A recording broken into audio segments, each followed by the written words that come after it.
Tolu Smith here. Make sure y'all subscribe to my boy Downtown Deuce ASAP. Come on, man. Destination restoration. Destination restoration.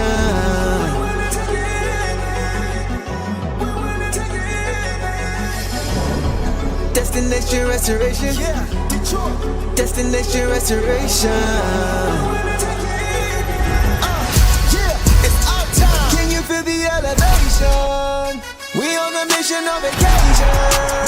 Time to create the separation. Championships and motivation. 313 need no explanation. Miss me with all that conversation. We ready for the confrontation. Counting down to our destination. The final destination. Together all the time together. It's us against the world, it don't get no better. We turned it around, that was the beginning. Coming for the crown, you know we winning. Time to put in the work, I'm about to go berserk. Taking our prisoners, it's my time. Yeah, I know that it hurts. Tearing back on the church, you don't wanna see me in my prime. The mission is to ring, we're caught in everything. In the city, supporting the dream. Reaching new heights never seen, we deserve to be king. It's all or nothing, no in between. The clock is ticking and I hope you're listening. Don't touch me cause I'm sizzling. Physicality is tipping and mentality is menacing. The dog pound body's crippling. Now the clock is ticking and I hope you're listening. Don't touch me cause I'm sizzling. Physicality is tipping and mentality is menacing. The dog pound body's crippling. Feel the elevation. We on a mission on vacation. Time to create the separation. Championships and motivation. 313 need no explanation. Miss me with all that conversation. We ready for the confrontation. Counting down to our destination. The final destination.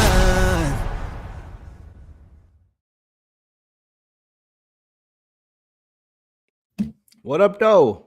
Welcome back to another episode of the Downtown Deuce Show with the boss. Hope everybody is having a great Thursday night. Friday Eve is approaching. Almost at the end of another week. The weekend approaches. Boss, what's going on your way? Not much. Now I'm looking forward to the game tomorrow, extra. But yeah, another week, end of the weekend of the month. Turns to February, finally. Boy, always feels so long. So hopefully this cold weather goes with it. At least a little bit, because it's been snowing like every day here in Michigan for like the past week. Insane stuff. Yeah. Not fun. But listen, we see y'all in the chat, man. We're going to go ahead and throw this poll up for tonight. Of course, no belt, right? No belt tonight because we didn't get a dub. But we do have some things that we want to talk about, and we're going to get you guys' take on that. So let's just get into it, man. Let's get into this game. So, guys, tonight the Pistons face off against the Suns on the road, and they came up short, 96-114. They dropped to 34-12 on the regular season, and they now hold a 5.5 game lead over the Celtics and the Knicks in the Eastern Conference. And as you guys can see that poll, the question is, what is the reason for the loss tonight? And I know, Bob, I'm not sure if you can see it, but the options are cold shooting, the Suns just outplay them, or they didn't compete for 48 minutes. So we'll see how that looks as we get deeper into this game. But as far as the injury report, guys, so we've talked about this a little bit. We're not going to harp on this too much, but as far as the injury report for the Pistons, Karis LeVert was out again. He missed his 5th straight game with the illness designation. So he was present for shoot around. He got some shots up, but the Pistons decided to hold him out for the 5th game in a row. And like I said, I'm not going to harp on this too much. I can't say anything for sure, but I'll just say this. I wouldn't be surprised if we do see some motion soon. Like I said, after game 3, when he was held out, you don't normally see guys sit out longer than 1 or 2 games with an illness. There are special situations, obviously, but that's not the norm. So now that we're at 5, I do have my eye on what happens next, if anything. So I'm just kind of paying attention to that, boss. yeah, I agree. Yeah, it was definitely, look, I'm actually not that upset. I think the Pistons kind of needed this challenge. I was wondering when we were going to, we haven't had a blowout loss like this, where, you know, you see guys going in the last 4 minutes.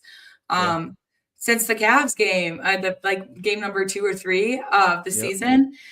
So it does open some doors, some insights. I do think, even though some of our usual shooters were off tonight, there's the same with the Nuggets. We do kind of need one more consistent guy. There's plenty for cheap. Again, I think that there's plenty out there that we can get that isn't a huge buy. So we'll see how Trajan works with that. So, it could have been a little bit of a blessing in disguise. Yeah. I'm happy that this kind of loss came now when we still have plenty of a time to adjust. The Suns I personally think the Suns just outplayed us. And then when we did go cold, they they were just not missing. They were hitting everything. They had one cold streak in the third, it felt like. So they played really well. I have to give them my props because and this is incredible basketball by them and their home crowd. So and this was without Devin Booker again and Jalen Green again, who both missed the games tonight. D Book was out with his ankle sprain again.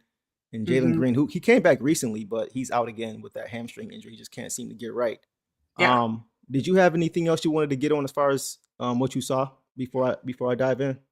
Not really. I guess I don't really have initial thoughts, except the only thing I really liked at the beginning was even though the Suns were hitting their threes, we were staying in it without feeling the need to put up threes. I like when we, play our game still, we're getting it done in the paint. And then again, we just kind of went cold from everywhere.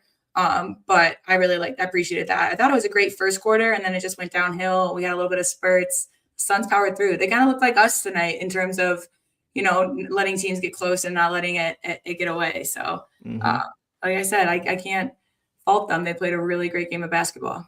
They did. But you definitely got to give them credit. There's some things the Pistons could have done, obviously, to help themselves. But it was definitely want to give credit where it's deserved for Phoenix.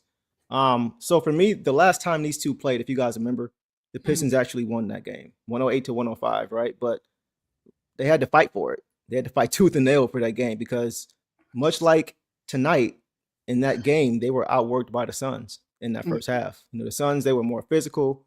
They just played with a different intensity level than the Pistons did. And we were able to turn it around in that second half, right? And kind of go on some runs and get back into the game. But I think the difference was that in that game, we were able to kind of steal it. We were able to get back into it late in the second half and pick it up. And we were able to walk away with a close victory, a one possession game.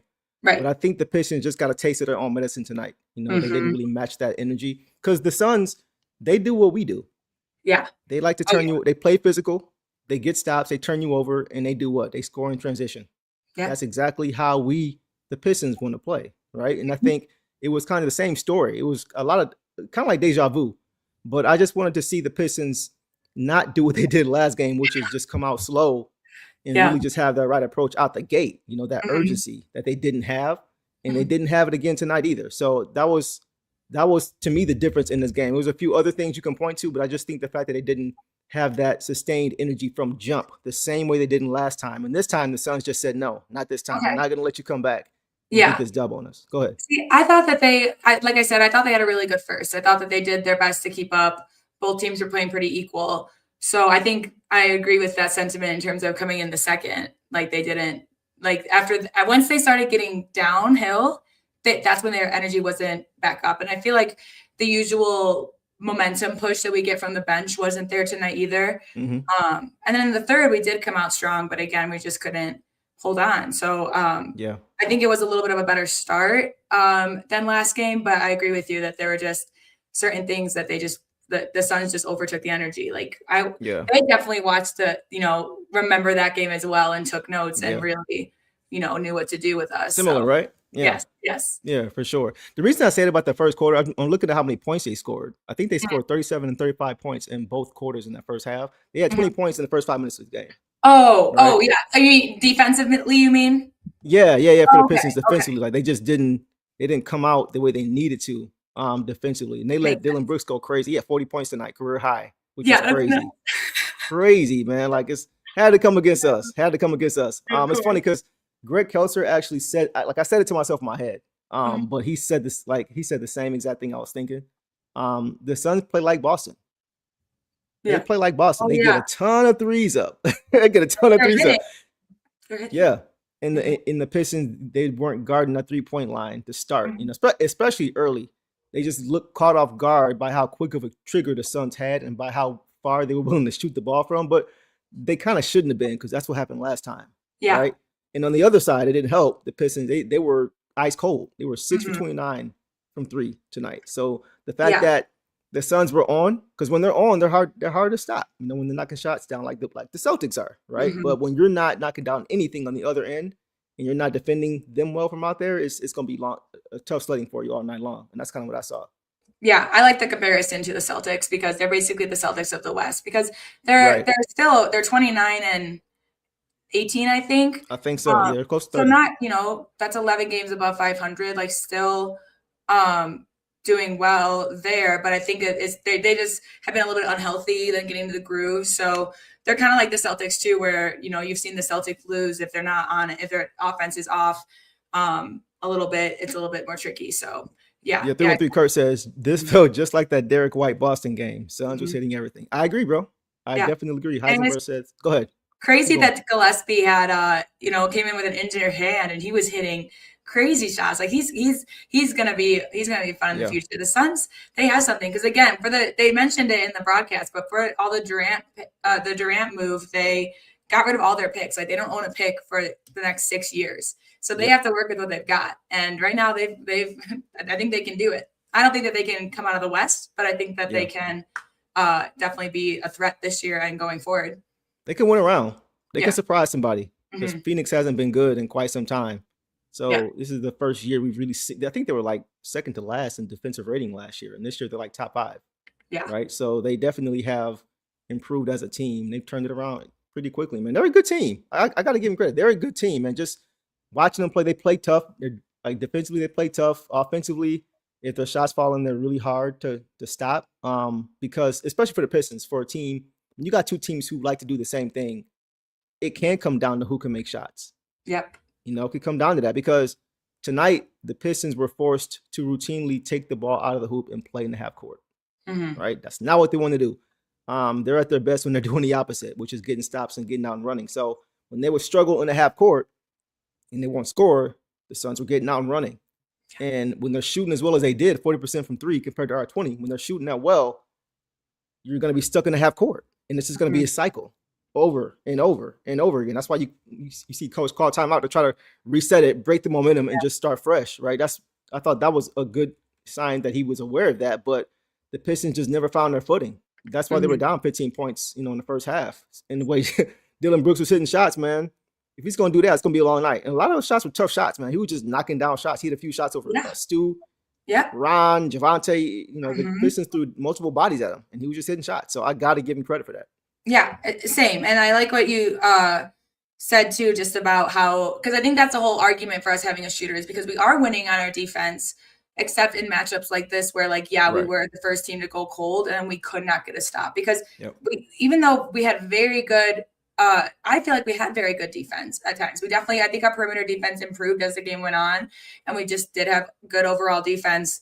Maybe 50-50, I would say. I just saw a lot of good, but again, they were making the hard shots too. So it was just, there was just doing your best to slow them down and to stop them. And they were on one. I think someone said way earlier that Dylan Brooks had this circled. And I agree. I think for some reason he does have something against the Pistons. I don't know if it's because he just deems himself the ultimate bad boy and he wants to make a statement against the bad boy team. So, and he did. He got his career high tonight. And I mean, as someone who likes physical play, I like that part. I don't like talking incessantly, constant.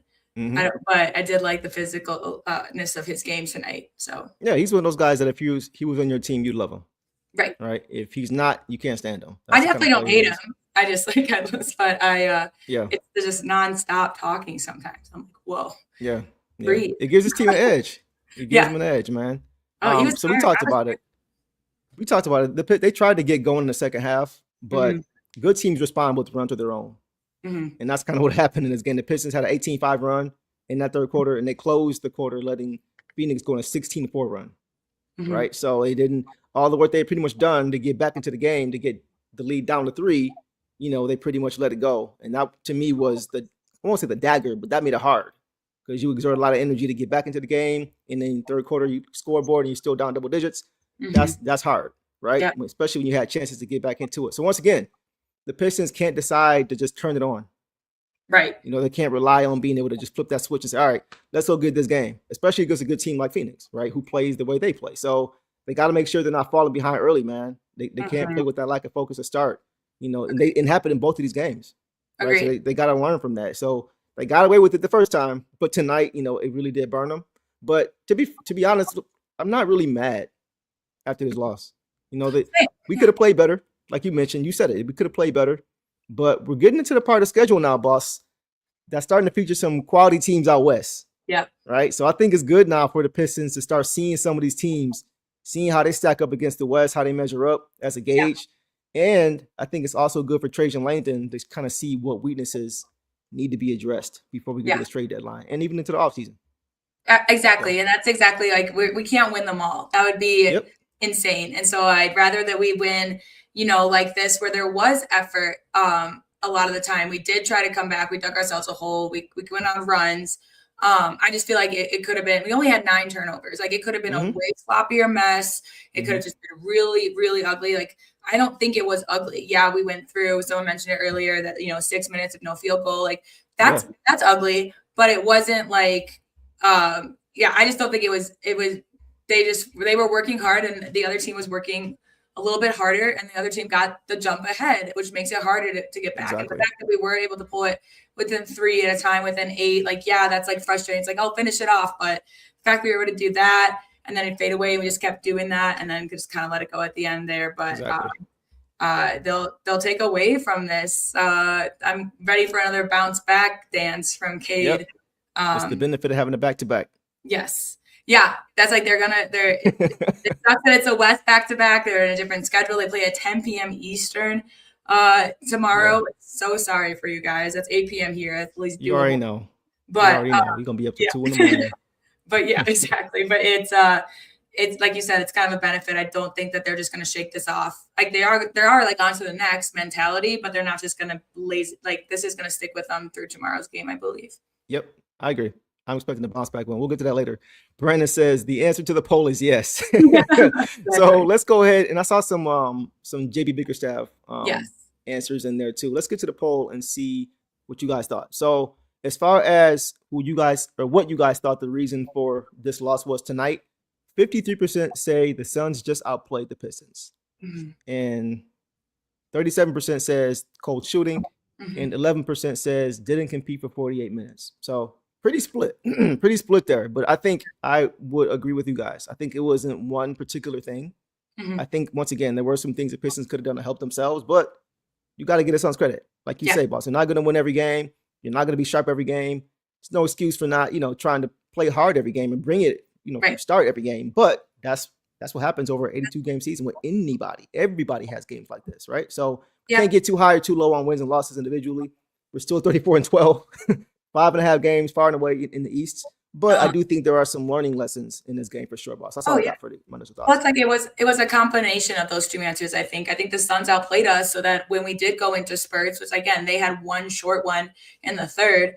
That, like, they were just able to just keep going. They were just hot. They were hot the whole night. And so I think against, another team, it would be a little different if we were able to go on those runs like we did. But the Suns were just on it tonight. They were just constantly. So I think it is a combination of those two things. Organic said boss had to pull out the Miller Lite hat, the Miller Lite cup after this doozy of a game. I know. Right. I noticed that. I was like, I need to show this. Oh, just some Olipop. Oh, okay. Olipop. It's healthier soda. Okay. I ain't mad at it. I may or may not have a little bit of liqueur in here. Allegedly. So boss, let's go ahead and get to some box scores, man. Let's see how this game played out. Let's start with Cade Cunningham tonight, guys. Cade Cunningham finished with 26 points on 8 for 22 shooting, 2 of 9 from 3, 8 for 10 from the free throw line, 3 boards, 7 assists, 2 turnovers, good ratio, 3 steals, good for him, in 34 minutes. What did you see tonight from Cade, boss? Yeah, look, so he finished with 7 assists, but he had 4 assists in the first, which that's just also goes to show just our lack of shooting, because we've definitely had other guys take shots, and I don't think that he really played hero ball. Like 8 of 22 is a bigger number for him, but I think a lot of those misses kind of came in the third. I was a little bit nervous about his wrist when he was kind of complaining about a foul, and then he almost airballed a 3 and then missed the free throw right away. I was like, is he feeling okay? So hopefully this is all right, because I know he's been dealing with that. But 8 points and 4 assists in the first, so couldn't ask for him better in the first quarter. He had that knock away from Brooks at the end of the second that prevented a shot. He scored the first possession of the half. He scored the first possession of the half, and then he found AT in the loose ball transition. That was when they really came out strong. Yeah. And then that huge throwdown dunk after the fake pass. His fake pass got me, because I was like, did he think the ref was a player? Like, there was nobody even over there. It was the ref. And I was like, did he almost throw it to the ref and then realize, oh, and I was like, Kate, that's what I thought it was, but it was a big one. And that throwdown was nice. So, I mean, he just kind of did everything that you ask of him. A 26-7 stat line is not bad at all, especially 3 steals. But, just couldn't get it done as the end of the team tonight. But definitely tried. He was out there. Yeah. I agree. Yeah. I mean, it felt like a quiet 26 to me. Maybe it's because he didn't shoot the greatest, 2 for 9 from 3, 8 for 22 overall. Isn't a great percentage, just like mid-30s. That's not great. Yeah. But it just felt kind of quiet. He started off great, I thought. But once again, I think a big part of it, too, was just that you could see the Suns' game plan. Tonight, they were like, Cade's not going to beat us. They were routinely doubling him when he got the ball over and over. And whenever the Pistons tried to get him off ball, you would see them trying to deny him the ball. They were staying attached, trying to deny him the basketball. So when that happened, you saw the Pistons struggle, because once again, it was in half court. So, Cade is, the engine for us in the half court. We got guys who can, push the ball in transition, but in half court, Cade is the engine when he's on the court. So they were like, okay, we're going to make sure somebody else is a playmaker. We're going to make JD make some passes off of cuts. We're going to make Tobias get something going in the half. You know what I mean? So that was to me the game plan. You saw them just trying to make sure they were playing physical with him. Like, hey, somebody else is going to beat us tonight. It's not going to be Cade. So it didn't help that the Pistons couldn't avoid that, too much. They couldn't get out in transition, so they couldn't avoid the half court. So it made it even harder, because there were more possessions where you saw Cade not getting the basketball and that happening, right? So that was a big part of it too. He did still find ways to get his offense going at times when they wouldn't double him, which wasn't much. And I thought for the most part, as far as the double team, I thought he played pretty well out of it. Like, he didn't make a ton of errors, a ton of turnovers out of it. Only 2 turnovers. Right. So he routinely made the right play when the help came and finding the open guy. He did, in the second half, wake up a little bit. We got some stops. That was when we started playing our game though. Transition, getting out in transition, getting stops, and that was when they got the quick timeout for the Suns. Real quick. Let's settle back in. Let's take care of the basketball, is what they were saying. Let's force them to play in the half court, the Pistons, right? So I thought when the opportunities were there in transition, he did a good job. Just pushing the basketball, getting to the rim, finishing, fake passes to the ref, like you said. Just kind of taking the game into his hands a little bit and trying to get him going. But once again, once it got to 3, we saw Phoenix. Okay, they said, okay, we're going to respond now. And they went on their run after that. So that's what good teams do. That's why you can't wait until the second half, though. You have to make sure you're starting the game against an even team or a close to even team. If you get behind, it's hard to catch up, because they're going to keep playing too. So as far as with Cade, though, I thought he played okay. He didn't shoot well, but I thought he tried to do the right thing more times than not. And he wasn't a negative at all. He made a lot of good plays for us. Just couldn't shoot the basketball well tonight. It happened. Yeah, especially like you mentioned with the double teams. I'm glad you brought that up, because that was a big part of it. They were doubling him constantly. So to only have the 2 turnovers and, us try to shift and adjust to get, him out of those cleanly looked a lot better, because that's just what they're going to do. And that was their plan, obviously, and they showed it. So, yeah, I think just okay is a good way to put it. But still, he still had the most points for us. He actually had the most assists behind Asar had 6. So, still our point guard, and he had to play a lot of minutes again tonight. Yep. 34, and the only reason he didn't play the entire fourth was because JB was like, let's just out of reach. Let me rest my guys for tomorrow. Yep. Or else he would have played. If it was closer, he definitely would have played closer to 40. So, not mad at Cade. I know that he was frustrated with the game too. So I expect him to come out tomorrow and get. He had only 2 threes for like a while. Yeah, I noticed that. Yeah, so, that was crazy. Couldn't throw it in the ocean, man. Quick comments I want to get to here. Joyce on Peter says, I know Cade is the truth. He played great on the beginning of the third quarter, but he needed some rest because this game was physical. Yeah, 36 minutes in the physical game. It's going to tire you out come fourth quarter. You're going to feel it, right? Yeah. So, yeah, I think that's a good comment there. And then also, just for context and perspective, after a loss, guys, Michael Moore says OKC is losing by 20 on the road in Minneapolis. So Minnesota, I would say they are a team that is comparable to Phoenix as far as quality of team. Right. Yeah. So we know we're top of the East. OKC's top of the East. So we're both losing to good teams. That's what I mean. It happens to everybody. You're not going to play great every game. Is Ant back? I'm curious because Ant was out. And Minnesota also just lost in a blowout too a couple games ago. So they're up and down as well. It's just that time of season. Everyone's going through it. I'm not making excuses. I'm just saying that teams are going to lose. Good teams are going to lose. And we did tonight because the Suns outplayed us. And it was we didn't give it away, I think, by any means. Especially with the lack of turnovers and stuff, we just weren't hitting our shots, just kind of like yesterday too. In Denver, just going cold there towards the end as well. So, yeah, I mean, and I saw the comment that said that, I forgot who said that. Somebody said, but they have, except they have Ant. Yeah, that's true.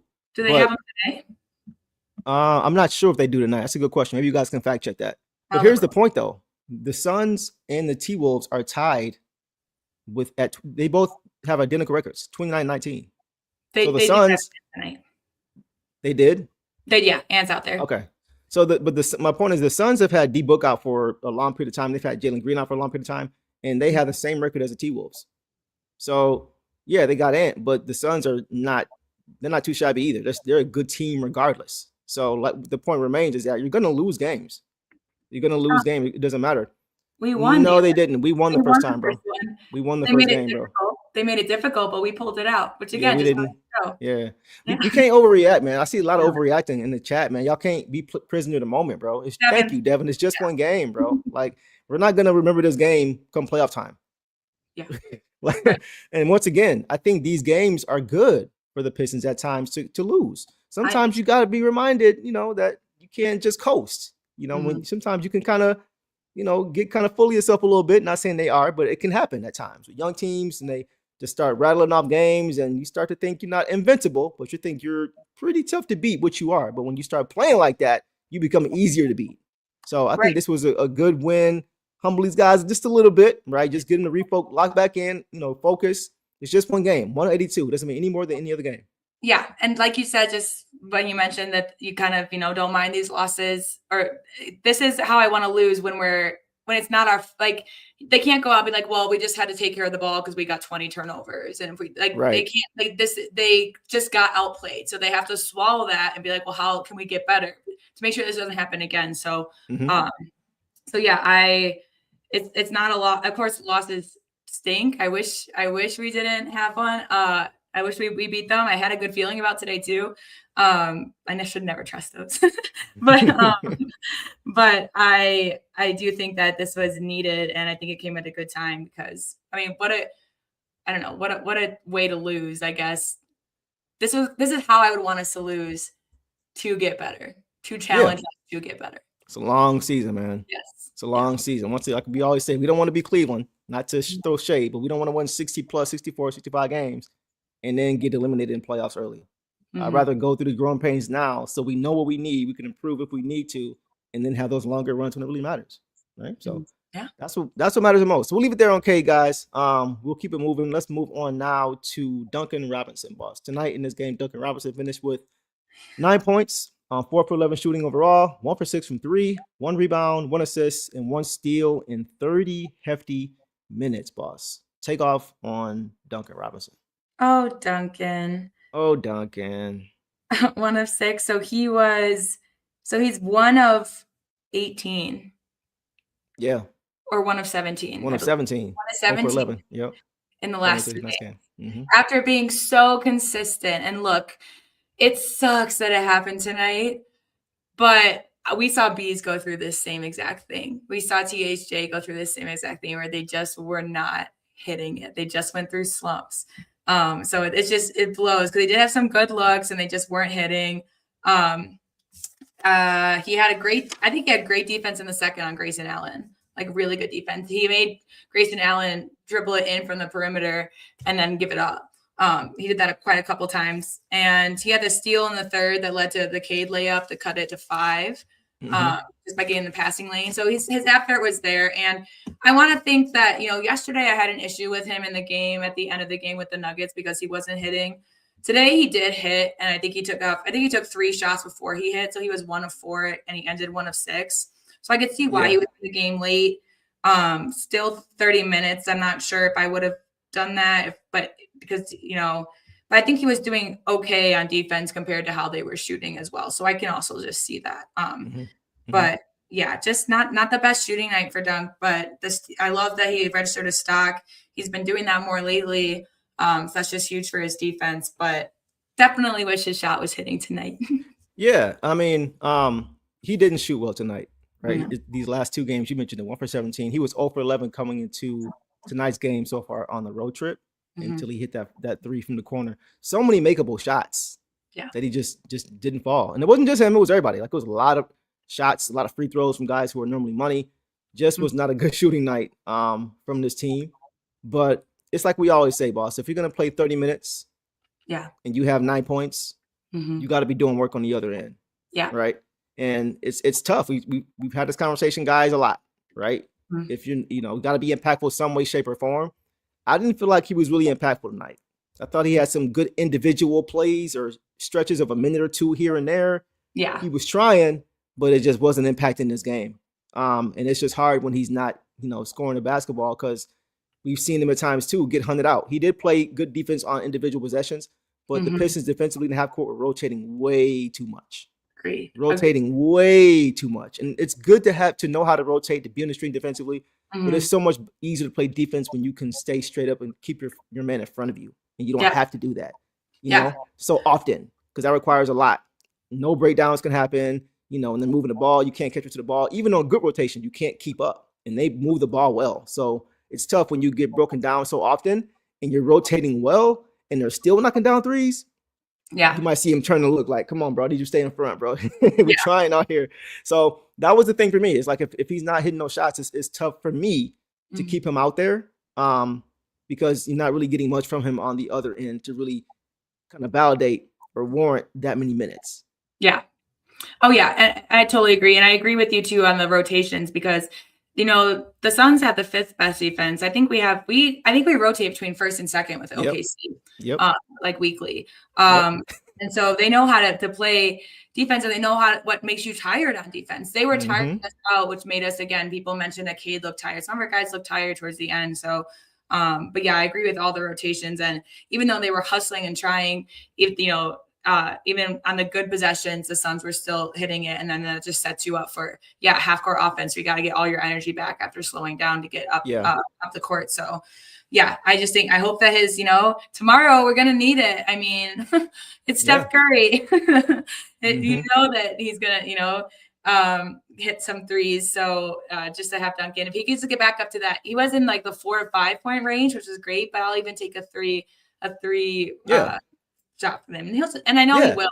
I know he will. I just hope it comes back tomorrow because we talked about this yesterday, because Danis was having a really off shooting night. The shooters, they don't go in being like, oh, I'm just gonna just be way off with everything. They shoot what's right, and sometimes it's just not falling. And none of them looked bad tonight in terms of they were bad shots taken.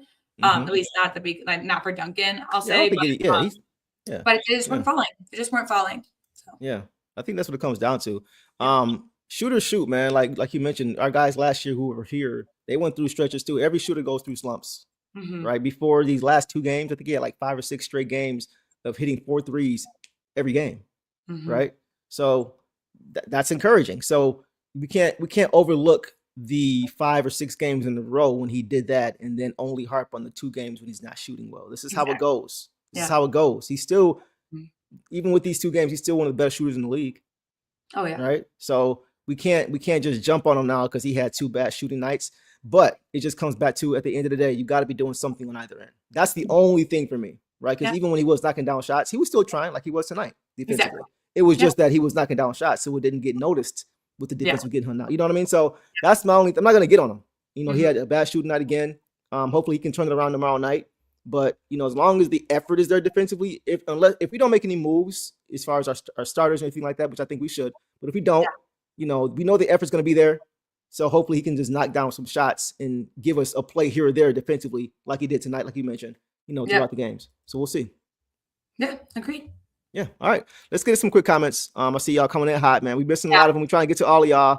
I was throwing them up while you were talking. We were getting them up there. Okay. Cool. Yeah, I hit a few of these recent ones. Let's see. He got hunted, but he was right. Exactly. They were. You saw them. He wasn't getting abused. A few times, like he kind of didn't have any resistance at on the perimeter, but for the majority of the night, he tried. He just it is what it is. So y'all get it. We'll leave it there. Let's move on, guys. Let's go to Asar Thompson, boss. Tonight, Asar Thompson finished with 6 points on 3 for 6 shooting, 4 boards, 6 assists for Asar. Only 1 turnover in 25 minutes, boss. So what did you see tonight from Tasmanian Thompson? Look, okay, so 3 of 6 I'm not even mad at, but 2 of them were like left-handed layups that didn't look the best. They just weren't smart. Like and one of them, it was when even Greg Helser was like, just slow down. Like, we don't need to rush these. But he tried again, he failed, but those ones, they need to go in. Like, we need those. Just on some timely possessions, I thought he made a little bit of a rush decision. But great on the boards. Even though it only says 4 rebounds, I feel like his presence was there. He had in the second, he had that knock away from Allen to end the second. He had in the third, he had a steal that led to the Duren free throws. It says no steal on my thing, but I definitely saw it. So he definitely contributed to some. Yeah, sure. Yeah. If he didn't get it, it was just the disruption part. But 6 assists too is good. I thought he handled the ball. He only had 1 turnover. I thought he handled the ball really well when we needed to get Cade off ball for the doubles. There were a couple times where I saw it. He looked a little bit more comfortable in the ball handling tonight. There was a couple they had like that overhead shot, and I was like, oh, Ron's bringing it up. And I realized it was Asar, but just the way he was moving looked a little bit more fluid, like Ron kind of does when he brings up the ball. Yeah, only 2 fouls. I wish, I would have liked to see it play a little bit more aggressive, especially since they had Goodwin like playing Cade like crazy. I was like, it just feels like they're letting them do that. So I wish he would, kind of had hands on the guy the whole way up the floor. But yeah, a little bit more of an offensive contribution tonight in terms of scoring would have been helpful. Just thinking of those layups, like how they were there, they were at the rim. But I'll take 6 assists, and I think he played the best defense you can overall. He was tasked with the guys on the perimeter. So yeah. The Suns are a good defense, man. If you're not a skilled offensive player already, it's gonna be tough for you because they do a lot of good things defensively, man. They're very physical, they're very handsy. Like, they get their hands on a lot of passes, a lot of deflections, a lot of things like that. They clog the paint. They were leaving him out there. It was a few times he would come off screens and he'd be wide open. Right. They were willing to give him that. Right. So it was just he was trying to get himself going, like you said, trying to get to the hoop, trying to encourage transition offense off of your defense. But some of those attempts just weren't good shots. I'm not mad at trying to encourage that and push the ball. Right. Exactly. But they still got to be quality shots. And he just didn't have the touch. Or I think Heisenberg said he didn't have the touch around the rim. I don't want to see him kind of like leaning in the air trying to go left hand off glass. That's not his game. He can hit it occasionally. But in the game, when you're trying to claw your way back, every possession means something. So I would have liked to see less of that. It was just a quiet game for him. I didn't really feel the impact. And even the assists, it felt like they came at a point when the game was kind of over. So not to fault him, for that. He still got him. But he just didn't feel very impactful to me. And he was kind of quiet. Like, he was out there. I didn't really notice him out there. Yeah, agreed. Right? Agreed. So, and it was kind of in that way of like, only 2 fouls. Only 6 points. So like, you didn't notice him, and it was like kind of a good thing and a bad thing. Like, it was like, he didn't really, like, there was no big breakout plays. Like, you weren't constantly being like, there's that Asar defense, or it'd be like, that's how Asar gets to the rim, just kind of like he was there. And, but yeah, I feel the same way. Yeah. So we'll leave it there. We got to get more from him. We can't just mention guys like Duncan, right? Like, it's tough. Like, 6 from Asar and 9 from Duncan as starters is tough. Yes. That's tough, right? You got to get more output offensively. We know the defense is going to be the hallmark for this team, but we got to get more out of those 2 positions, right? If we're going to have those guys starting. But that's all I got on Asar, man. Not too much. We can leave it there on him if you got anything else. Yeah, agreed. All right, we'll leave it there, guys. We'll move on now to Uncle T, Tobias Harris. Tonight, guys, finished with 13 points, 5 for 9 overall, 3 or 4 from 3-point, 5 boards, 1 assist, 2 turnovers, and 1 steal in 30 minutes. So these guys play some hefty minutes compared to the last few games we've seen outside of K. So what did you see tonight from Tobias, boss? Yeah, and it just tells you again the offense. It looks like, I'm looking, and we'll get there with the bench, but it looks like our starters, especially like Asar and Tobias, like 5 of 9 is still 6%. It wasn't like he was chucking up shots or anything in key possessions, and 13 is like right around his average. 5 rebounds is huge. He had the big 3 at the end of the third. I'm just getting to scuffles. He got attacked like right away in the game. Yeah. And I thought that they were like, oh, we're just going to set the tone right away that no one's going to do anything. Like it's not, but it ended up turning out to be like a very physical, very confrontational game, not like fights wise, but like they didn't like each other out there, So that was interesting. I'm also thinking maybe my campaign for Royce O'Neal on the TPE money might be over the way that he was fighting with Tobias. Yeah, they got chippy. They got chippy for sure. At the start of the game too. Go ahead. Yeah, and he did have a steal. I appreciate his defense. He only had 1 foul. He had Brooks a lot, and I saw some comments earlier like Asar and Ron should have been on Brooks. And yeah, I mean, I agree, but I don't think Tobias did terrible on him. I think that just like you said, there were some defense possessions that fell apart, and there were some that were really good, and Brooks was just getting his shot. It's hard to get 40 points against us. Yeah.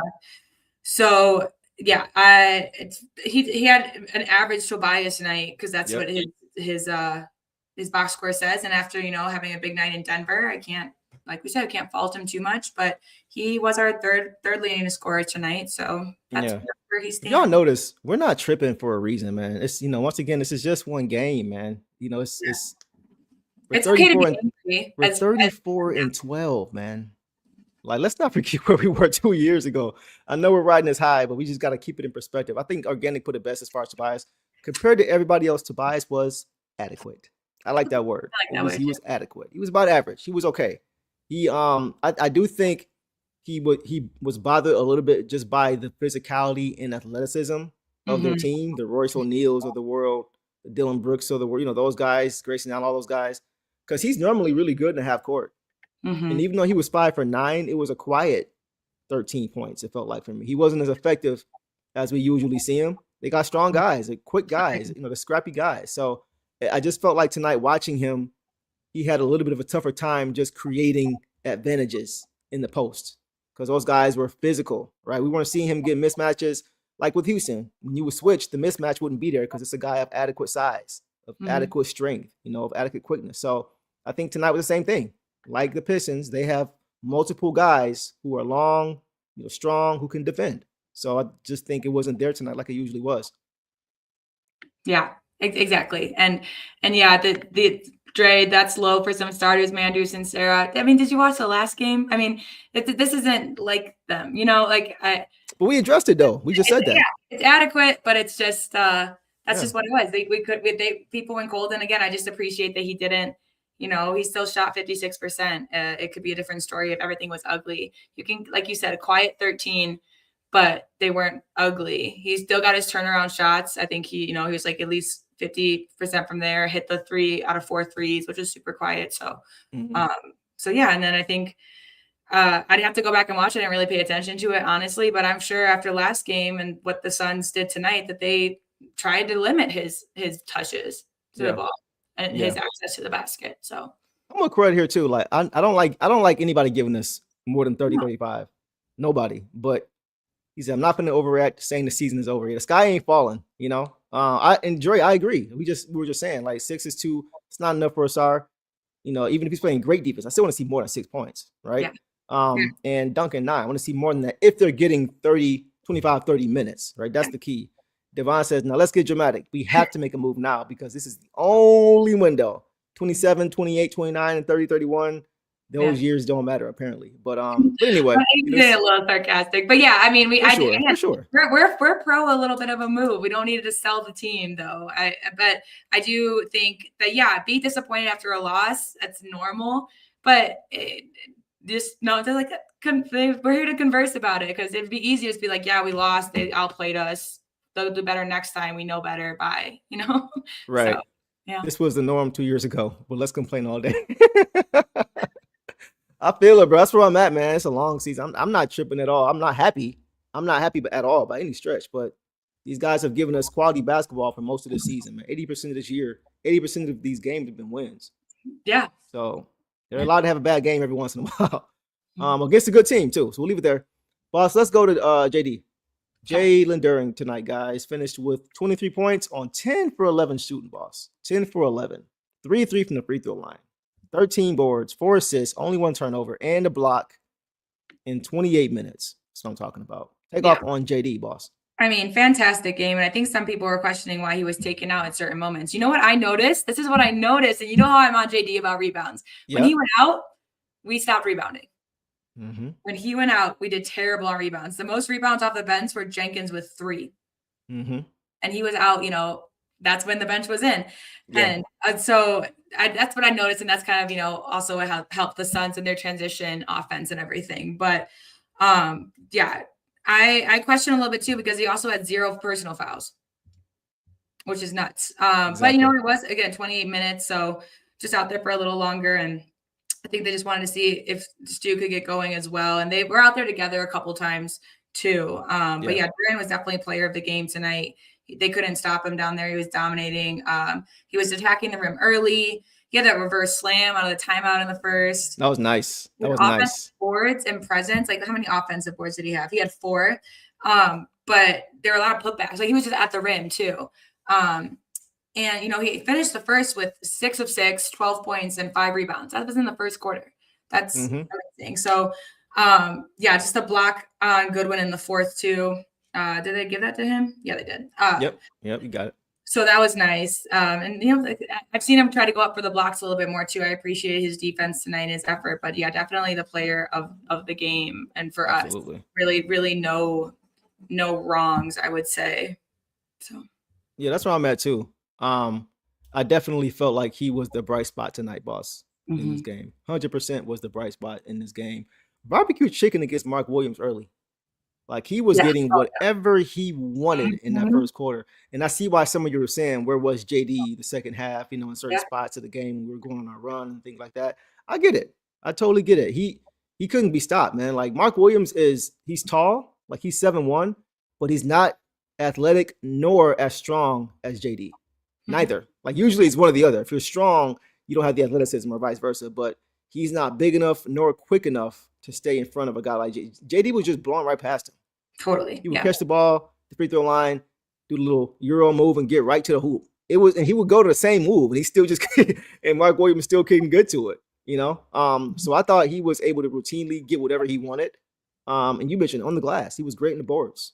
He was great in the boards. He was getting hacked again. He has some finishes again at the rim. And I heard that, and they didn't call anything. And he didn't complain. That's what I was saying. He didn't complain. He stared at the ref. He was mean mugging the ref and was mad about it, but he didn't let it linger. He just got back down the court, right? So I would have liked to see him get more touches, because he played like he was extremely efficient. And 3 for 3 from the free throw line, I love it. It's not a ton of free throws, but I know he can shoot between 75 and 80%. I know he can.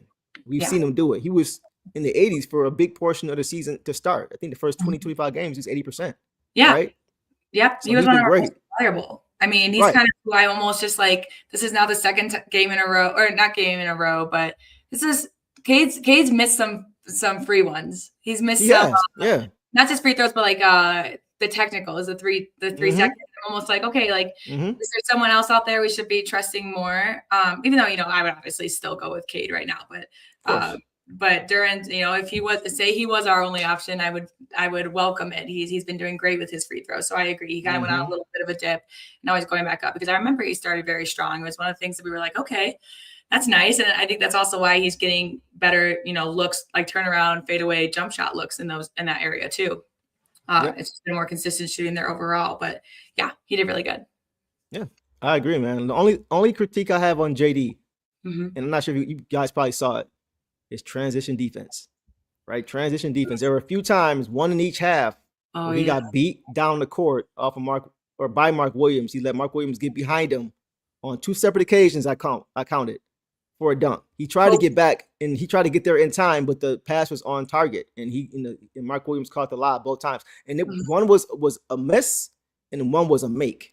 Like off a made shot, the Pistons made the shot, inbound the ball, push it up quick. So JD has to be aware of that. I will say he was playing extremely hard, but it wasn't like he played a ton of minutes, right? So if he's tired, you need to go sit down, right? But we need that transition D. We can't allow, once we execute our offense in the half court, which is not something we love to do or we do great, right?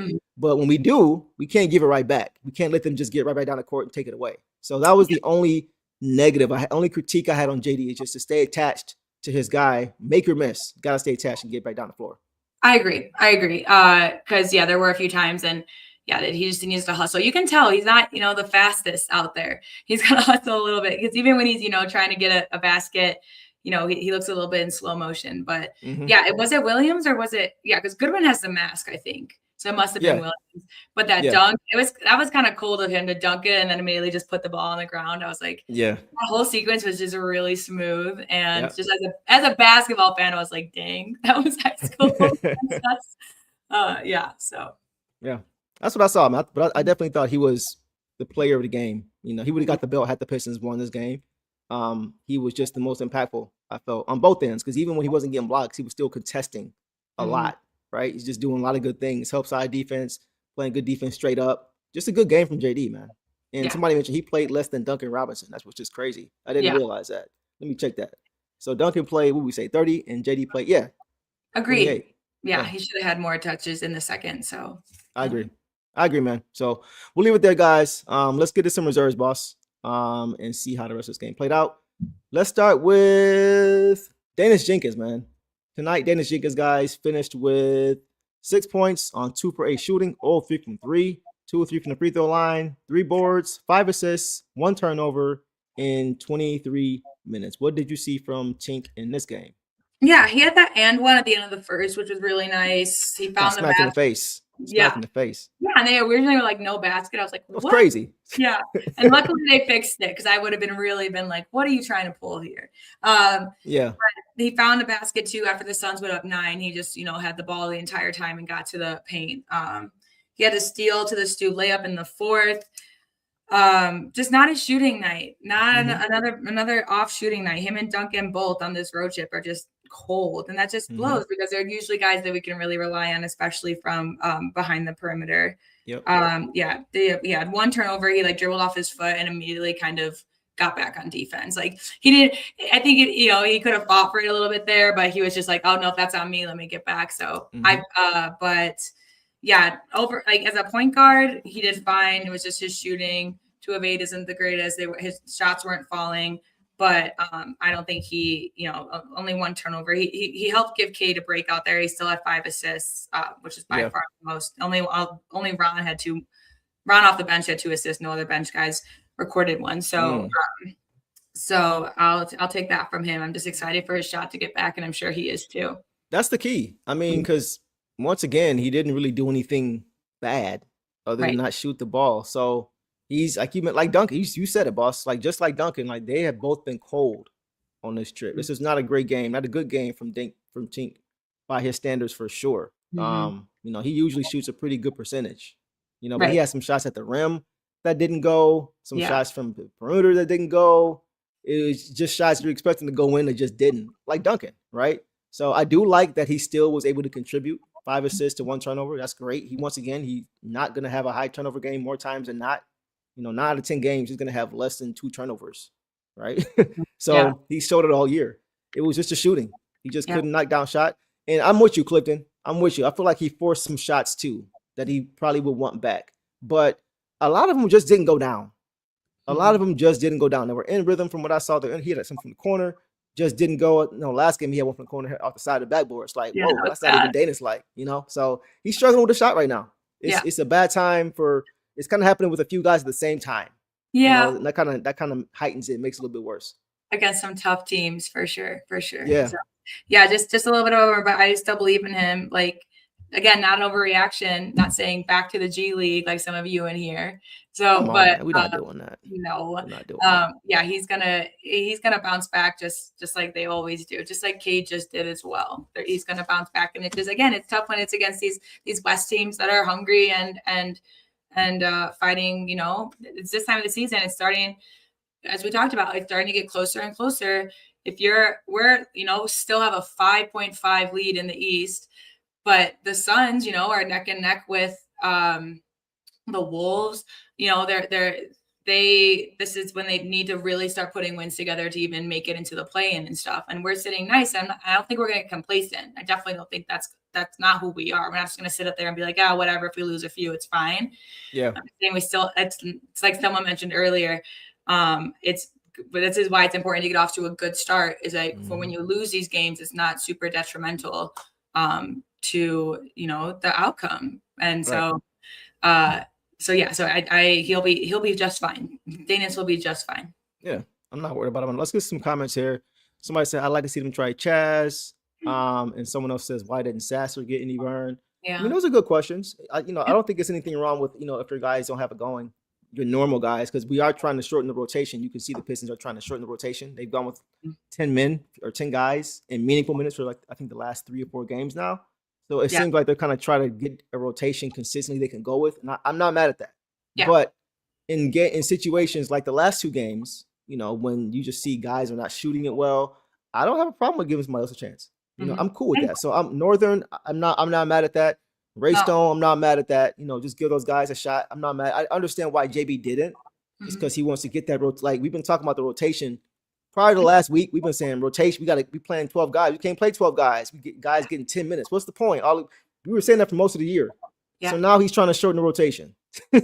So now he's trying to do it now. So it's kind of like we got to pick our poison with what we want, right? Because you want to see Chaz, you want to see Sass. I get it, but we also want to see a rotation kind of get developed so we can get some consistency. So sometimes maybe you got to live with guys who just don't play well.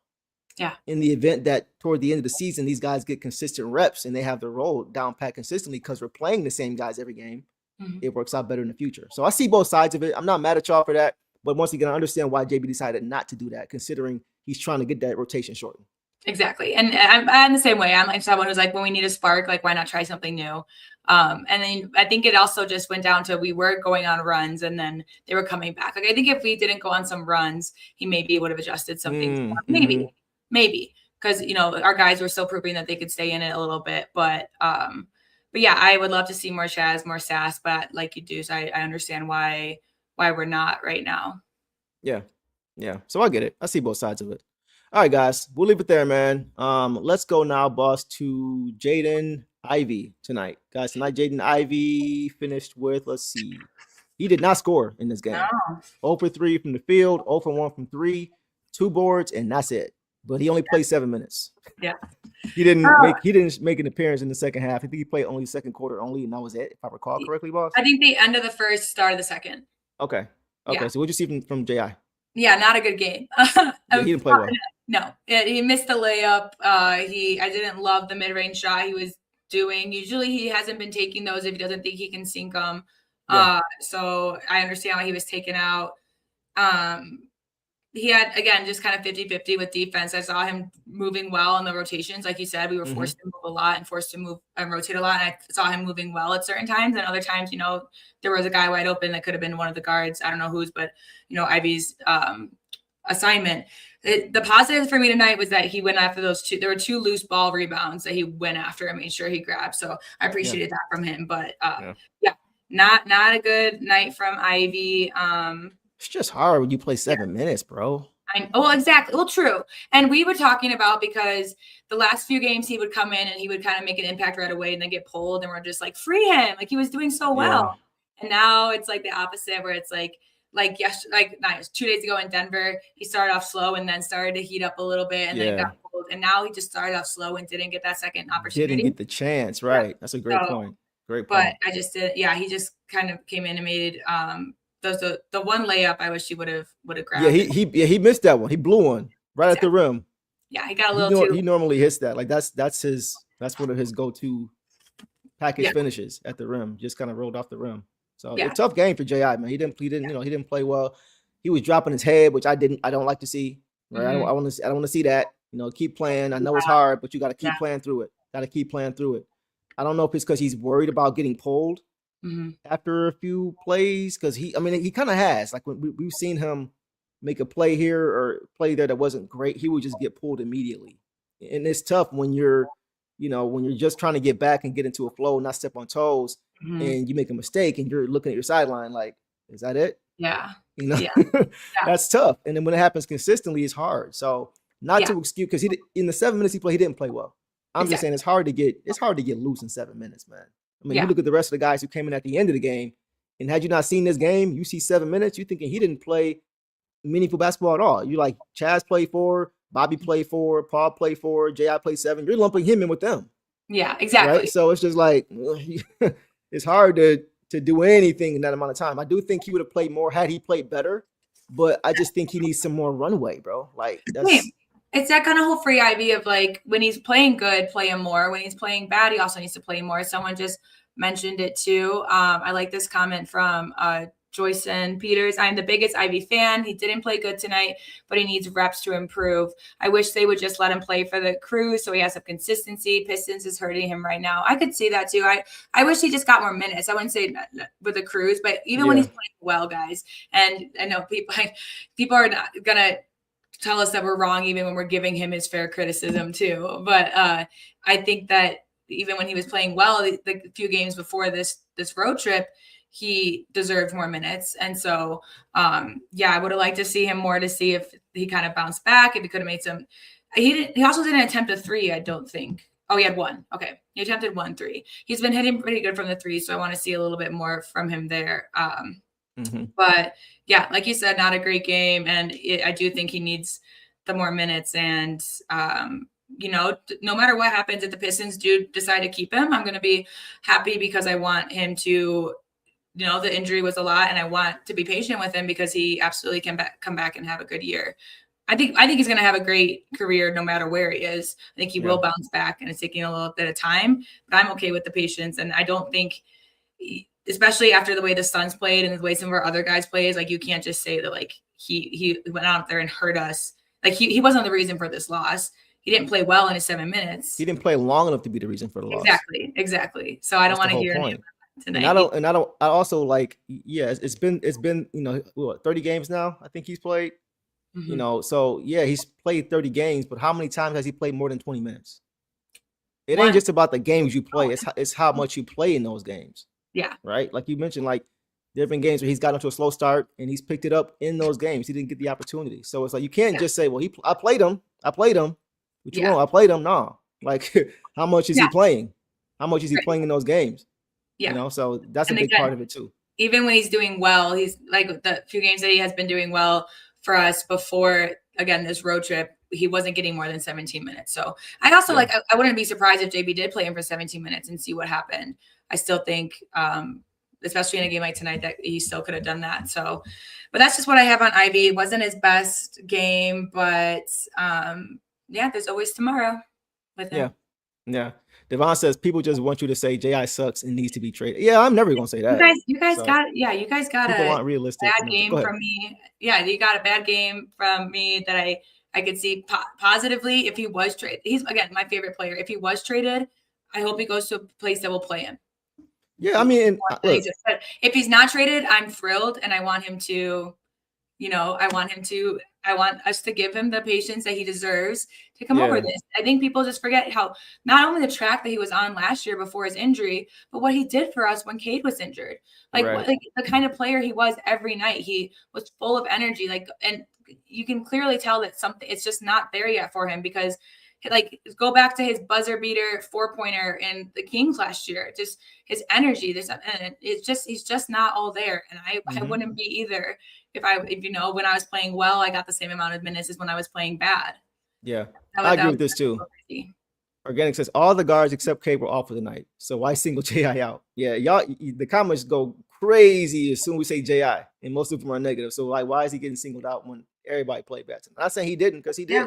But everybody did. Devontae Green had almost the exact same stat line as him. Just a steal. Yeah. I'm gonna get to this too. Dwayne says, well, you guys are not going to read my takes on the Suns not having their two best scorers and Pistons were at full strength like they were in Detroit. They got lucky in Detroit and lost tonight. So the thing is, they've been playing well all year without Devin Booker and Jalen Green playing.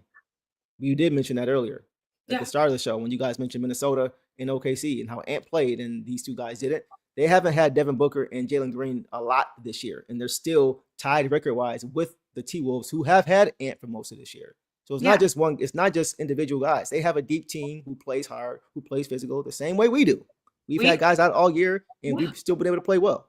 The Phoenix Suns are the same way. They don't rely on just one or two guys. That's why we addressed it. We moved on from it because that is not the only reason that we lost this game. It wasn't just because it wasn't just like, well, had Booker and Green play, we wouldn't have won the last. That's not. We don't know. We don't know. What we do know is that this team has played well without them for the entire year, and that's why they are where they are in the standings. And we've beaten people might come to us and say, we've beaten teams without Cade. We beat teams this year without 4 of our starters. The Nuggets are 8-2 without Jokic.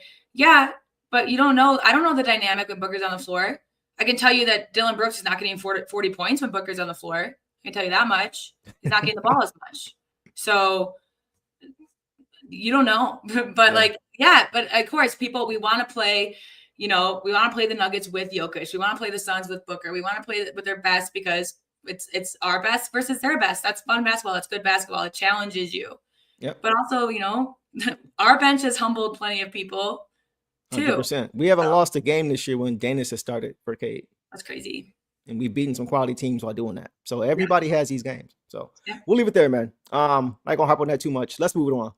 Let's go now, guys, let's go to Ron Holland, boss. Tonight, Ron Holland finished with, he didn't score. Wow, Ron didn't score. I know. He almost the exact same as this was a tough game for a lot of guys. I'm looking at the bench. I'm seeing a bunch of donuts. That's crazy. You don't see that too often. Yeah. Tonight, Ron had 0 points, 0 for 5 shooting overall, 0 for 3 from 3, 1 board, 2 assists, and a block in 17 minutes. So stinker from Ron. What'd you see from Ron, boss? Yeah. Positively, at the end of the first quarter, he blocked Gillespie and then he tried to save it from out of bounds. Just some hustle plays. As we know, Ron goes out and hustles every game.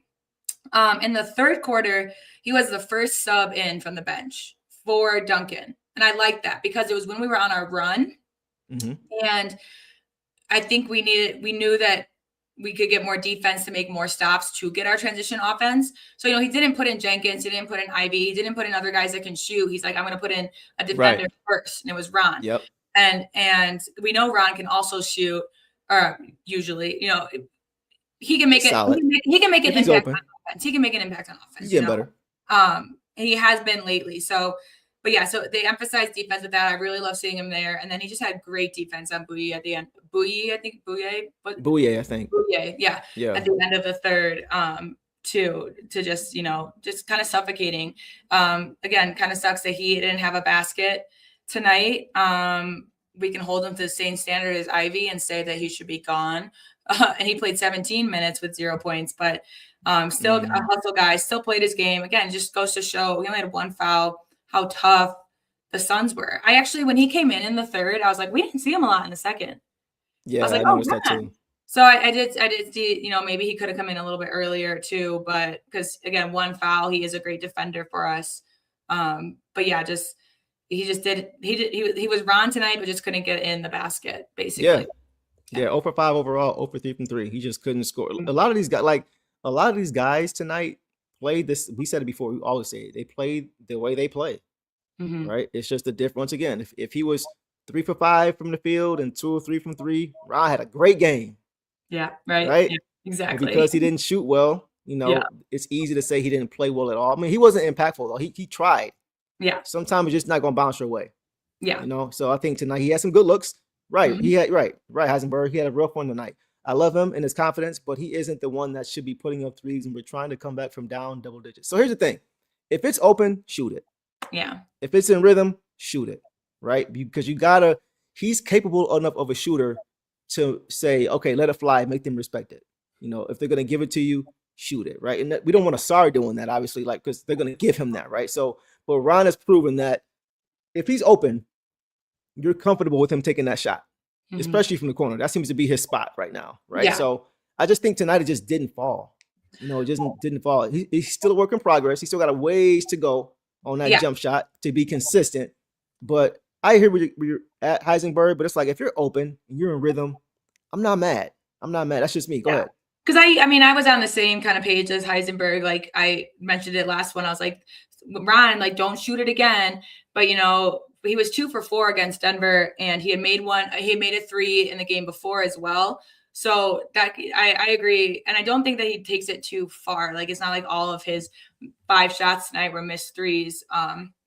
But yeah, he was 0 for 3, but I think one of them looked close. The other ones were a little bit way off, but he was just trying to get in a rhythm because no one else was in a rhythm too. He was just trying for offense. So I agree with both of you. Basically, there's a time to stop it, but I think tonight when we were down and he had the open look, why not take it and then just hope that you get your guys are down there to help you get a second chance opportunity. Hope that you get hot in some way, because then again, if he hits that once, he's now a threat that they have to close out on, and it opens up more space for other people. So it's just a bittersweet kind of thing. Because again, 0 for 3 tonight, but 50% the other night. It's like yeah. So it's a work in progress, man. Like they're gonna have slumps. It's gonna be peaks and valleys. Guys, this is what growing pains with a young team looks like.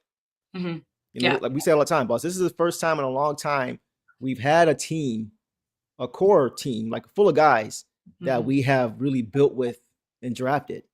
Right, with Cade, J.I., JD, Sar, Stu, and Ron. These are all guys that we drafted. Sass, all guys we drafted. So this is what it looks like. It's been a long time since we've done it this way. Yeah. A lot of times we've had guys here sign here who played elsewhere, journeymen who played elsewhere, or traded for guys who already played in the league and who knew who they were and are more polished as players. Like, think about it. Chauncey was signed here, right? Rip was traded here.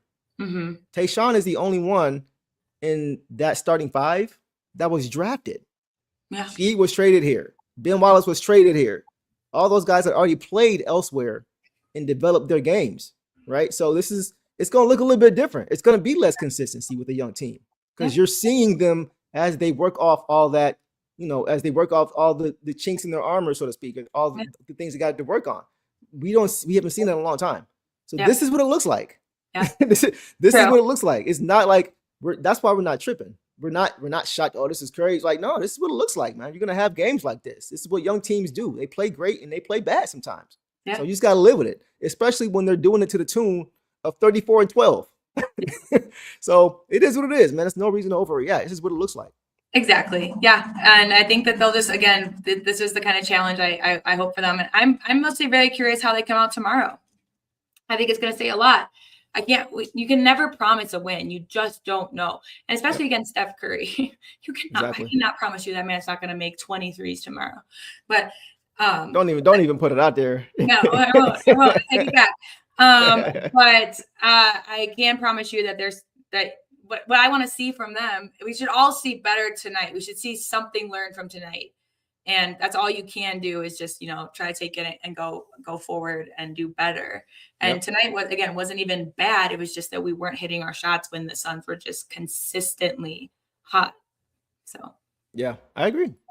So we can move on from Ron. Had a great game. He's going to bounce back soon, I am sure, like he has done all year. Because it's funny, beginning of the year, he was kind of slumping. And then he went through a stretch where he kind of caught fire a little bit. They called him sophomore. Right. But once again, it's the peaks and valleys of young guys. This is what it looks like, man. As a team, this is how it looks. And individually, this is how it looks. It's going to be games with like, bro, what just happened? Yeah. It happens. It just happens with young teams. So, we'll leave it there, guys. Boss, let's keep going. Let's go to Javonte Green tonight, God. Mr. I tried my best tonight, coach. Yeah. If Chris was here. Javonte Green tonight, guys, also did not score in this game. 0 for 3 as well from the field. 0 for 2 as well from 3. So a few guys had some offers, man. We had 1, 2, 3, 4, 5 guys off our bench who had offers tonight. Yeah. So it happens. It just goes that way sometimes. When it rains, it pours. Let me go through stat line and I'll take off, boss. 0 for 3 from the field, 0 for 2 from 3, 2 boards, and 1 steal in 11 minutes. He also didn't play a lot of minutes. So what did you see tonight from Savage Wolf? Yeah, like I said, it just seemed like the momentum we usually get from our bench, our second unit, wasn't there tonight, and it is Point. clear as day in the box Point. score. Good It's point. clear as day. Like it would be different if they did all put up, a couple baskets, and I said that, but like no, like I think that's our bench. People say shooters up, but our bench has been very important. This is like the worst night our very deep bench has had in a while too. So I'm just gonna, again, not overreact because none of these guys are gonna overreact. They're gonna learn from Right. it, but they're not gonna overreact. But Exactly. he had another, which by the way, I finally got to see. I can't rewatch the Nuggets game for 3 days because I'm local, but Right. in some of the highlights before this game aired, they showed it, and I finally got to see those were not foul closeouts on Jamal Murray. No, Come on, no, Jamal. that's what we're saying. It's No, insane. I know, but then Wu had a bad closeout tonight. He was sprinting, and he hit under Gillespie, but he immediately made up for it. He caused a turnover on the Suns inbound on the next play. Exactly. I So saw that's that just too. kind of what he does, and we couldn't capitalize off of it. We didn't score off of it, but it was just nice to see that immediate remedy because we've seen that a couple of times from guys. Like they make a mistake and they're like, okay, well, I'm just gonna go. Instead of sulking about it, like you said, we didn't appreciate that from Ji. The head drop. It's just more like, okay, I'm gonna go make an impact on the other side, and that's what he did. But yeah, 3 fouls is not normal for him as well. Again, he had a steal. He just couldn't make his threes. The one three, I think he tried to get up before he got trapped in the corner because he just like caught it and whipped it. Like it looked like Jazz Lanier It was like Bogdanovich. And it was bad. Bojan, when he was just as soon as he catches, he's letting it go. Yeah, it didn't even look comfortable. Yeah, good closeout. Good closeouts. Go ahead. Exactly, and that's the whole thing. Is like he didn't want to end up getting doubled in that corner. Which is something that I get frustrated with Cade is when he goes to the corner sometimes when he switches to the corner because I'm like, but that's where they'll get you, Exactly. But that's a different story. But he just did it again. Not a lot of minutes, so not a huge impactful on defense in ways, but not his best game and just couldn't get anything going offensively. Which usually I saw someone at the way top say at the beginning of the pod that he was. That he's inconsistent and he is the most consistent player. This was not like him.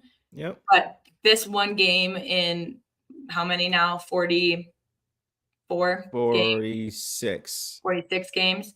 This in 46 games, like, okay, like let it be your one of every 46. Cool. Yep. So he definitely went out there and tried, but didn't have a ton of minutes and then just couldn't get the ball going offensively. Yeah, like you're having a struggle nation night when Javonte Green is like he can't get it going. I think the last few games he hasn't played his best. But you mentioned it like over the course of the season. I think Eastside Meach said it, he's still our best signing. Like he's still by far our best signing. Like effort wasn't the problem. But like we always say, these guys for the most part, regardless of their shooting splits, try to play the same exact way. Try to play to their role. So when they don't shoot well, like games tonight, as long as they're trying to play the same way and contribute toward the schematics of what we're trying to do on both ends, I'm okay, which is why I'm not tripping tonight because we just couldn't throw it in the ocean. That's that's what it came down to. If they were turning the ball over and taking bad shots and lazy on defense and just all these things they usually don't do that are nowhere near how they want to play identity-wise, now I'm tripping. Yeah, exactly. Like you weren't even giving the effort. You weren't even locked into the game plan. If you're locked in, like the game plan, being locked into the game plan isn't going to make shots go in for you. Yeah. You know what I'm saying? So you can't control that part. As long as you control the things you can, I'm not tripping. I'm not. So that's all I got on him. I only have a lot on Javonte. Like he's been great for us this year. I'm not about to trip. It seems like again, Javonte, Jenkins, Duncan, something about this road trip. Hopefully they shake it off and do it for a stellar game tomorrow, Right. Brandon says this type of game probably won't happen for the rest of the year where so many guys have donuts in off games overall. Just bad luck tonight. Yes, you have a few bad luck games every year. Go ahead, boss. Yeah, I just agree with that. I mean, we've seen teams this is the first time we've gotten blown out, wire to wire too for most of the game. Go ahead. Yeah. And look, and there, there's other teams out there that have gotten, it worse. Even the Nuggets have been blown out this year by the Wizards. The OKC has lost twice to the Raptors, like just some teams that you don't really expect. But yeah, so again, we can reiterate it time and time again. A loss sucks. We got to talk about it, but like you said, we still play to our identity. Like these guys are still playing. Like he got called for this closeout foul because, you know, he wanted to get back on defense as fast as he could. He didn't just, you know, wave it Right. off and be like, oh, Right. I just left him open, you know? Yeah. So as long as we're playing hard and playing to our identity, it's hard to be mad. But again, if any of these guys on the bench, even if their shots were going up and falling, it would have been a different story. It felt like we had to rely a lot on our starters this game because of the lack of offense from our bench, which again is not like us. So Agreed. So it's like you guys say, burn the tape, man. Like make the only thing I would not burn or I would not disregard is just getting off to those good starts. Like we talked about. The cold shooting, 100%. Like we want to continue to work on it. We're not the greatest 3-point shooting team anyway. And a trade is not going to just dramatically shoot us to the top. It was just not who we are right now. But just the focus at the beginning of the game is the only thing, Abraham, that I would be aware of as far as the tape. Just make sure you hit first, get off to good starts, man, because that's how you want to play. That's how you can set the tone. So other than that, bro, I agree with you 100%. Burn the tape. I do want to say our field goal percentage tonight was 43%. Yeah, I mean the three ball. Oh yeah, I know, but I just overall, I know you know the 3-ball because, like you said, we're not a 3-ball shooting team. Like we shot 29, which is a lot for us, and the Suns they were 16 of 42. Like we were bad, and you know they shot closer to 40%, which is good. But like we wouldn't like 29 is a lot for us. 42 is more important for them, right? And again, that's why I like appreciate it about us staying in it. But just overall, our free throw percentage at 43 or field goal percentage at 43% isn't even, you know. That just goes to show that it wasn't as ugly as it looked. Agreed. I agree. Yeah. I agree with that for sure. So we'll leave it there, boss. Let's head to our last play for tonight. Dog Pound Senior Isaiah Stewart in this game, guys. He finished with 11 points on 4 or 5 shooting overall, 3 or 5 from the free throw line, 2 boards, 2 turnovers, a steal in 24 minutes, boss. So no blocks for Stu, which is surprising. Doesn't happen too often. 2 games in a row. Right. So what'd you see from Stu? I wanted him to block Peyton Watson so bad. But wait, who? But Peyton Watson. Peyton Watson. The Denver Nuggets. Oh, last game. Oh, yeah. Okay. I'm still thinking about it. But he had a great cut to the basket in the first when Cade was getting the double. Just read that really well. Like Cade saw the double coming, and so did Stu, and that's why Stu was able to get the cut so fast. Right. Why Cade was able to get rid of it so fast. That was just great communication, recognition. Great shooting. Yeah, recognition basketball. In the third, it's made me laugh. So you know, Brooks flopped with Ron. I think was it Ron? And yes, or maybe Duncan or someone. Like I think it was Ron. Reached around and barely like touched him, and Brooks like flopped, and then Stu did it on the other end. That's how Stu like when Stu went to the ground after I forgot who it was, Goodwin or someone else. He did the exact same thing. The minute he felt contact, he just threw his body. And Stu doesn't ever do that. It reminds me of like one time that happened with Jokic and LeBron in a game. Like LeBron flopped, and then so Jokic did the exact same flop on the other end. I remember. Yeah. So if you go back, that's like both Stu and Dylan flopped, and Stu doesn't do that often. So you could tell how much he was just like, oh, no way, man, no way. Yeah. But can steal in the fourth. That's when he just kind of took it in, kind of slow motion, and everyone was kind of like, "What's he gonna do?" Even I was. He just took it all the way to the ring. So he had a good Stu game. He's the only one, 11 points off the bench. That's our highest of the bench scorer. He's our 4th leading scorer. He scored more than 2 starters. I think that's kind of why he played some minutes with JD, but I think that's why JD didn't play. Like how we were like, why isn't JD? And I think they're just like, oh, we'll rest him because Stu's doing okay out there. But yeah, JD's defense was rebounds were missed this game, but Stu did 4 or 5 is nothing to complain about. 3 of 5 at the free throw line, don't love that, but 2 turnovers. Yeah, I mean, a kind of a messier game from Stu, but he was trying. He was out there, and I'm very, very proud of him. Because again, Dylan Brooks did not shut up the whole game. As you know, he had every right to talk. He was backing up what he was saying. But I'm very proud of Stu for not getting a tech, even though he was grabbing jerseys and wrestling some people out there a few times. He didn't get the tech. Good job, Stu. Ethan agrees with you. Says Stu and Ron been doing good, keeping their composure. This the type of game that the team could benefit from them getting kicked out. Ron should have gotten in DB's face after that flop. Right. Yeah. So to your point, boss, of what you were saying, they've been doing a much better job of just keeping their emotions in check and just kind of walking away. Yeah, he said he was Organic said he was moments away from giving the finger point to the ref tonight, but he walked away. Yeah. I mean, like the way that Brooks was barking at everybody, I was like kind of expecting a text. So that's like I was like, Stu, don't bite. Like, don't bite. Like they're not giving it to Brooks. Like, don't let it be you that gets it. Which just makes the Tobias one at the beginning so much funnier. I know. You know, like it's just like, what did you say? It's crazy. But, this was a weird game, man. Like Eastside Me says, only one to hit double figures off the bench. Yeah, that's the thing. Like our strength is our bench. Our strength is our depth. That's why we can play defense so hard. That's why everybody who's in the game can play hard the entire time they're out there, because we have a wealth of depth to have guys come right in and continue it. Right. So we don't get it from anybody off the bench, or most of our guys off the bench. You got donuts from 5 or 6 guys. That doesn't happen. That doesn't happen too often. So that's a great point. Eastside Meach for sure. Organic says they were hitting threes and Stu's eye left and right tonight. Just over. Yeah. Like Dylan Brooks was just getting buckets at one point. I'm like, bro, what in the world is going on? Like he had every right. It was just strange. It was good defense. He just knocked down the shot.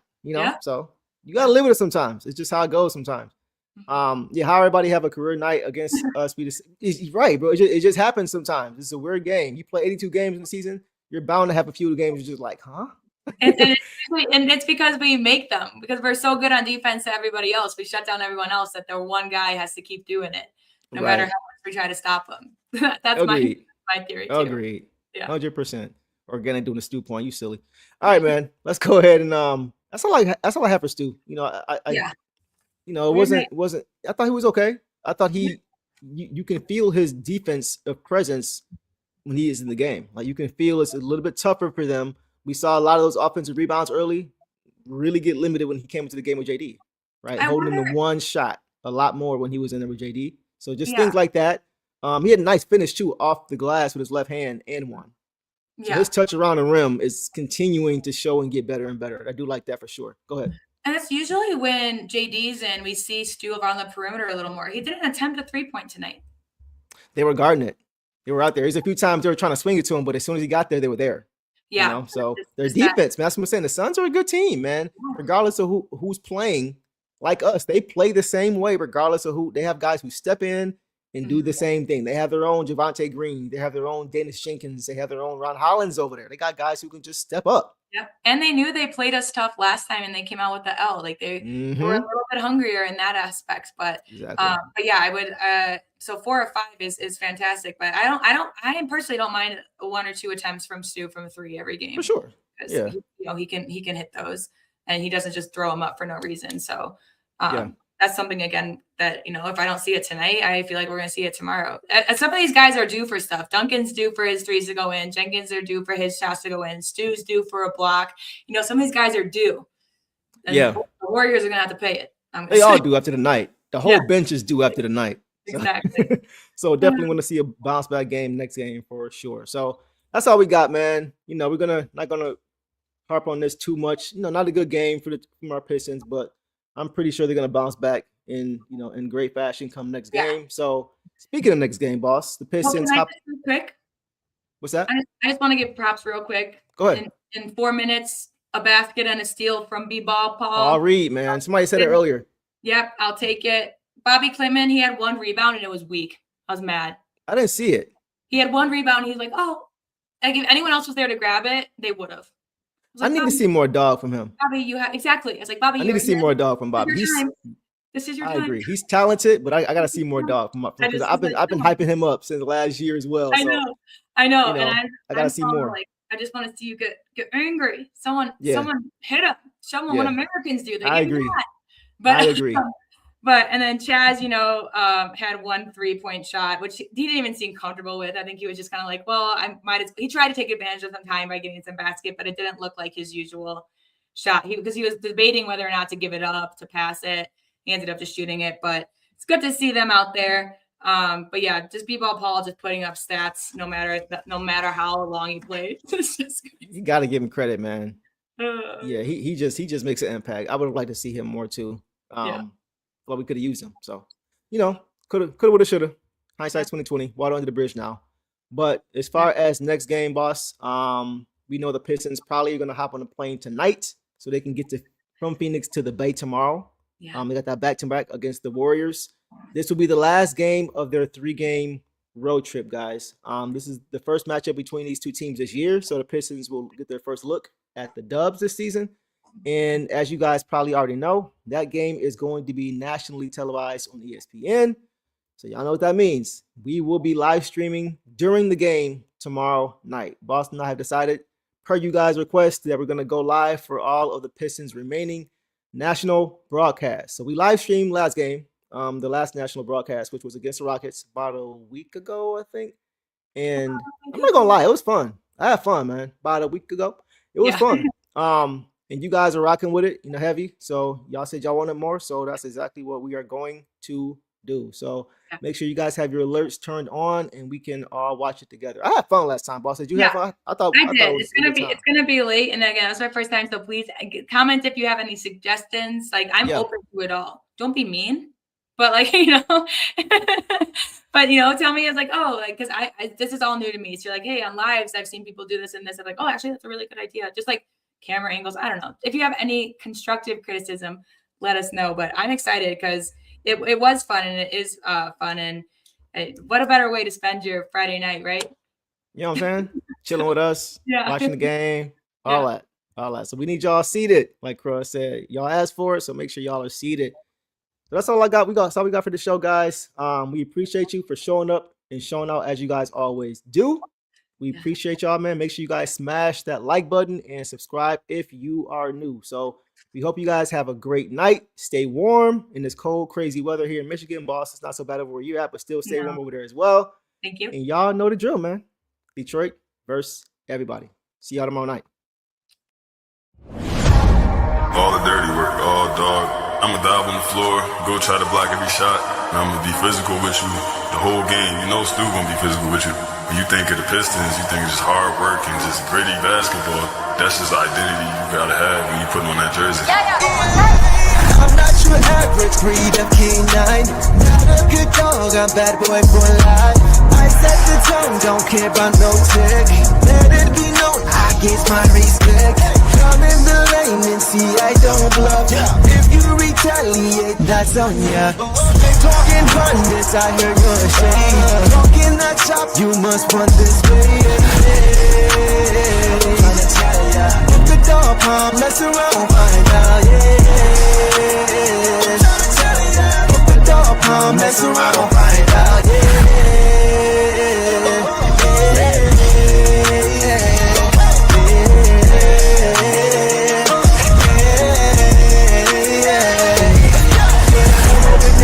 For some barbecue sauce, boy, you better come for real, cause I'm like that. When you're ready for some barbecue sauce, boy, you better come for real, cause I'm like that. The dog mom, mess around, find out.